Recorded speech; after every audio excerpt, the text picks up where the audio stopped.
Yesterday, I've got to tell you, yesterday I got a phone call last week. Someone asking me to come to North Dakota in January and speak. Oh, I've done that's that not before. from God Oh my gosh. calling you That's like that. that's like February 3 or 4 years ago. I told you I ended up in Fairbanks in February, 40 below zero. And I'm like, this is not a kingdom assignment. This is not a kingdom assignment. This is a bad this is a one step closer to hell, really cold hell. Mm, So anyway, um, they said I'll get back to you, first of the week. And I've spoken there before, and it's a great event.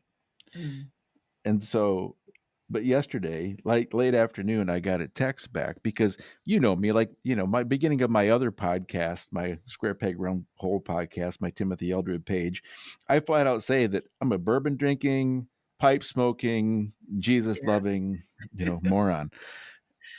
And so somebody on their staff looked at my website and said, he's a bourbon drinker, pipe smoker, is what it says. So he's not a good fit for us. Mm. The guy wrote me back and he said, the person who said it is a bourbon drinker. But Wow. because you will say it out loud, Yep. they don't Yeah. want you to come in and kind of upset things. And because they want this nice little, uh, This is how we you behave know, here this in is how we church. behave here. And how can we do that? And Yep. so I felt so bad for first of all, I was relieved.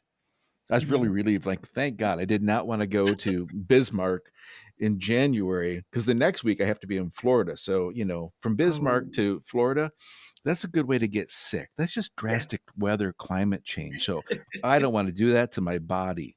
That's just, There we go. I don't want to do that to my body. So it was a blessing in disguise. But I felt bad for the organization and particularly the person who was calling me out for being authentic because what you're saying is you don't know how to be. So therefore, we shouldn't bring in a speaker who is either.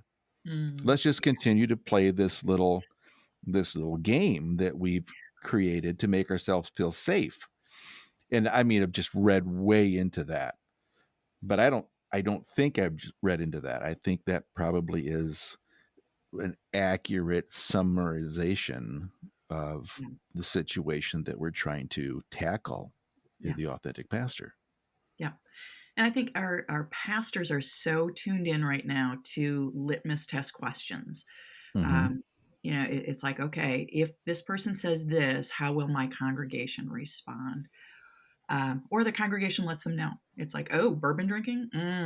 That's nope. Republican, Trumper, Yes. you Yep. voted for Biden, whatever it might be, right? Using code It's, words. Yeah. yeah. Um, Oh, yeah. code word. That's a good word. Code Yeah. words. It's, they're woke. They're, anything like that. And so it I feel for our pastors because they are truly trying to shepherd, but the sheep are like kind of fighting with each other, and the sheep aren't willing to go there, and so it's a very real struggle, and I can see why It is so a real many are struggle. ready to Yeah, tap out. I get that. I am not. 2 years ago, I was ready to tap out Yeah, for different reasons, but still, the pressure was just like, I don't want to do this anymore.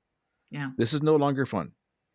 And then you go, well, but Jesus died on the cross, so I guess I'll suck it up. And I just think that's a cop out as well.